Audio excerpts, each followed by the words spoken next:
మీరు చిరంజీవి గారికి చేశారు, బాలకృష్ణ గారికి చేశారు, వెంకటేష్ గారి సినిమాలు, నాగార్జున గారి సినిమాలు మీరు చేయని హీరో లేదు. రాజశేఖర్, సుమన్, శ్రీకాంత్ బాబు, అసలు గారు వీళ్ళు వాళ్ళని లేదు, అందరికి చేశారు. ఇప్పుడు వాళ్ళ హీరోలు మళ్ళీ అలా రన్ అవుతున్నారు, వాళ్ళకి వేరే మ్యూజిక్ డైరెక్టర్లు వచ్చేస్తున్నారు. వాళ్ళకి మీ ఒక అనుభవజ్ఞుడిగా గనక మీరు విని ఒకసారి ఎప్పుడైనా 5 నిమిషాలు కూర్చొని ఆలోచించుకుంటున్నప్పుడు ఈ హీరోలకి ఇప్పుడున్న సంగీత దర్శకుల ద్వారా సరైన న్యాయం జరుగుతోందని మీకు అనిపిస్తుందా సార్? బ్రహ్మాండం జరుగుతుందిగా. ప్రతి పాటు చక్రీ చేశాడు బాలకృష్ణ గారికి. చక్రీ చాలా అప్పట్లో అంత పెద్ద సినిమాలు చేయలేదు ఆయన. బాలకృష్ణ చేసి సూపర్ హిట్ ఇచ్చాడు ఆయన.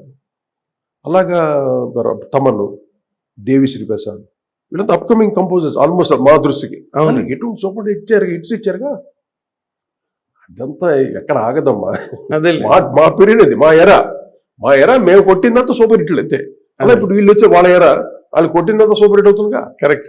అంటే మీరు కంప్లీట్ గా మీరు ఇందాక అన్నట్టుగా డబ్బులు ఇచ్చిన వర్క్ ఉంటే చాలా అదే డబ్బు కింద ఫీల్ అయిన మనిషి అలా చేసిన ఇద్దరు, రాజు గారు కానీ మీరు కానీ, అది మీకు తెలుసు, నాకు పర్సనల్ గా తెలుసు.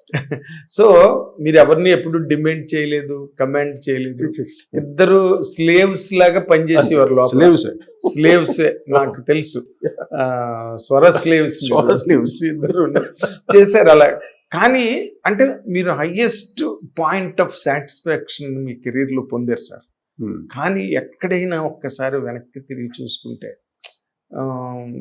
ఒక అసంతృప్తిగా మిగిలిపోయిన పాయింట్ కానీ, ఇది మనం ఫుల్ఫిల్ చేయలేకపోయాము అని, అంటే మీ ఇంటర్వ్యూ విన్న ఒక యంగెస్ట్ మ్యూజిక్ డైరెక్టర్ ఎవరైనా దాని నుంచి ఒక లెసన్, ఒక క్లూ అందేది ఏదైనా చెప్పగలరా మీరు? ఒక అసంతృప్తి ఎందుకు అలా జరిగింది, మనం ఎందుకు దాన్ని ఫుల్ఫిల్ చేయలేకపోయాం?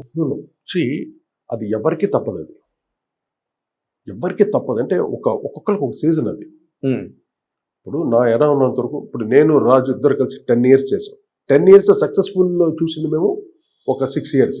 సక్సెస్ఫుల్ ఎరా చూసింది 6 years పీక్స్ చూసాం. ఆ తర్వాత ఎప్పుడైతే నేను రాజు విడిపోయిన తర్వాత 95 నుండి 2012 వరకు నేను అసలు ఎక్కడ ఒక 1% కూడా అంటే మైనస్ ఎక్కడ చూడలే, అంటే తక్కువ చూడలేదు.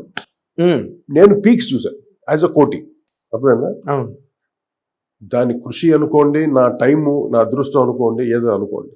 కానీ ఎప్పుడైతే నేను కృషికే మెయిన్గా నా మెయిన్ థింగ్, మొదటి ఓటు దానికి కృషి. అది ఎంత చేస్తే అంత, ఎస్పెషల్ మ్యూజిక్లో. అంటే మీకంటూ వెనక్కి తిరిగి చూసుకుంటే ఏ రకమైన అసంతృప్తులు లేవు, కంప్లీట్లీ చేయాలి. ఒక సింఫనీ ఇప్పుడు ఇళయరాజా చేశాడు సింఫనీ చేయాలంటే అదొక పెద్ద, దానికి అదొక మొత్తం జీవితాన్ని అంకితం చేయాల్సిందే. అంకితమే, కంప్లీట్ అంకితం. అది చిన్నతనం నుండి చదవాలి దాన్ని కంప్లీట్ గా. రాజా గారు అవన్నీ బాగా స్టడీ చేసాడు పాపం. ఆయన చిన్నప్పుడు ఆయన అదే ధ్యాస. ఎక్కడ నుండి వచ్చాడు? వీధుల నుండి వచ్చాడు, ఎక్కడో గ్రామం నుండి వచ్చాడు. వీధుల్లో ఆర్మ్ పెట్టి వాయించుకుంటూ బతికినోడు ఆయన. అటువంటి వాడు సింఫనీకి వెళ్ళి అతను సింఫనీ కంపోజ్ చేసి వాయింపించేది. అది ఎంత గ్రేట్! భారతదేశానికే కాదు, సంగీత ఫెటర్నిటీకే ఒక గొప్ప పేరు. ఇండియన్ ఎవరు సాధించారు? అది ఎవరు లేదు సార్. రెహమాన్ వెళ్ళి ఆస్కార్ అవార్డు తీసుకున్నాడు. కానీ సింఫనీ అనే చేసేది ఎవ్వరూ చేయలేదు. బాంబేలో లక్ష్మీకాంత్ ఇప్పుడు ప్యారలల్ ఉన్నారు కదా, is almost all eligible for symphony composing. ఒక వనరాజ్ భాటియా బాంబేలో, ఒక జెర్రీ గోల్డ్ స్మిత్ లాగా అనమాట ఆయన. They are very good composers, జ్ఞానస్తులు వాళ్ళు. But they didn't went for symphony ఎవరు వెళ్ళలేకపోయారు సింఫనీకి. ఎందుచేతండి? అది వేరు, ఆ ట్రాకే వేరు అసలు. అవునా? ఎందుకంటే మీరు డబ్బులు ఇస్తే వాంచే మ్యూజిషియన్స్ ఎవరు ఉంటారు అక్కడ సింఫనీకి.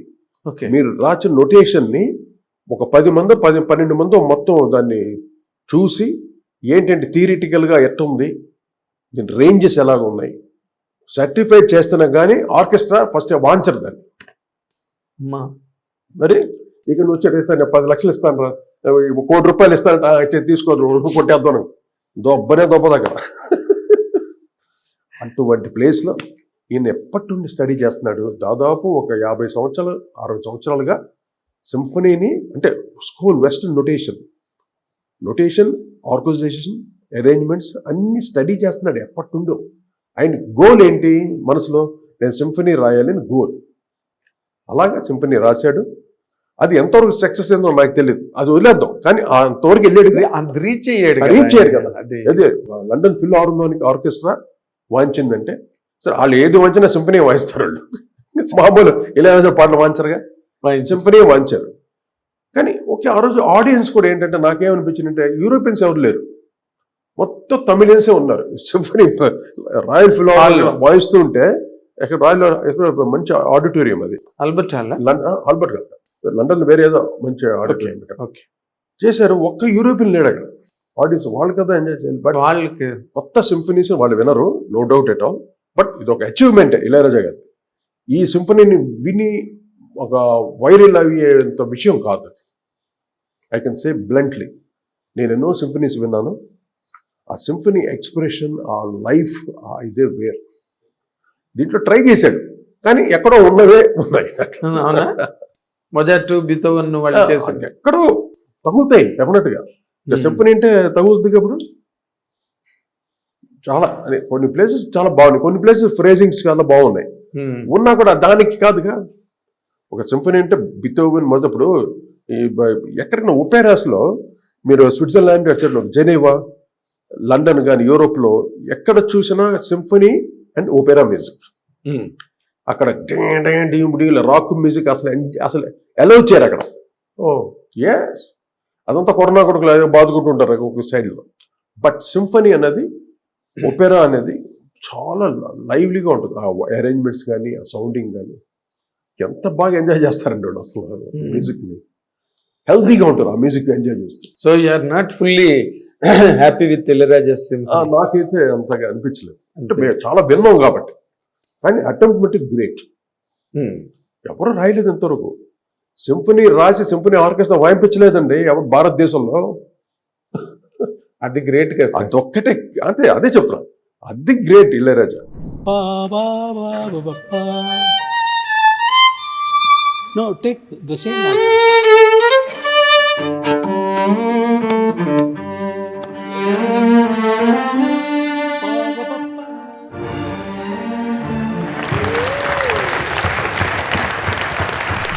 ఆయన అనుకున్నది సాధించాడుగా. ఇంతకు ముందు కూడా హౌ టు నేమ్ ఇట్ ఆయన మామూలు ఆల్బమ్స్ చేశాడు ఆయన. సింఫనీ కాదు, ఇది pure out and out symphony. Symphony సామాన్య విషయం కాదు, న్యూ ఎనదర్ వరల్డ్ కదండి. ఆ రేంజ్కి వెళ్ళాడంటే ఇంకా మ్యూజిక్ లో ఈజ్ అల్టిమేట్ గోల్ అనమాట. ఇంకంతే, ఎవరెస్ట్ మీద ఉన్నట్టే.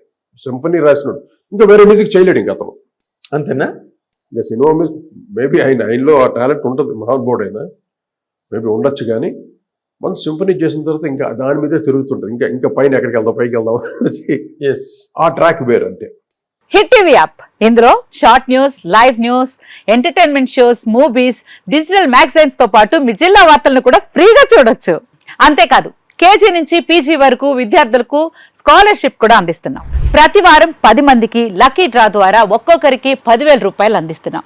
ఇంకెందుకు ఆలస్యం, వెంటనే హిట్ టీవీ యాప్ ని డౌన్లోడ్ చేసుకుని ఫ్రీగా ఎంటర్టైన్మెంట్ పొందండి. Hit TV app. Hit TV app. Please download hit TV app. Hit TV app ని ఫ్రీగా డౌన్లోడ్ చేసుకుని ఎంజాయ్ చేయండి. మీకు నచ్చిన ఎంటర్టైన్మెంట్ కోసం హిట్ టీవీ యాప్ ని ఫ్రీగా డౌన్లోడ్ చేసుకుని ఎంజాయ్ చేయండి. హిట్ టీవీ యాప్ ని డౌన్లోడ్ చేసుకుని ఆస్వాదించండి, ఆశీర్వదించండి. ఇంతమంది సెలబ్రిటీలు హిట్ టీవీ యాప్ ని డౌన్లోడ్ చేసుకోండి అని చెప్తున్నారంటే ఎంత మంచి యాప్ ఆలోచించండి. అమెరికాలో చదవాలనుకునే వాళ్ళకి విశ్వసనీయమైన పేరు మన శౌర్య కన్సల్టెన్సీ. UK లో 1 year masters, UK లో 1 year masters, 2 years work permit up to 5 years visa. Contact Saurya Consultancy. Contact 89851 89851.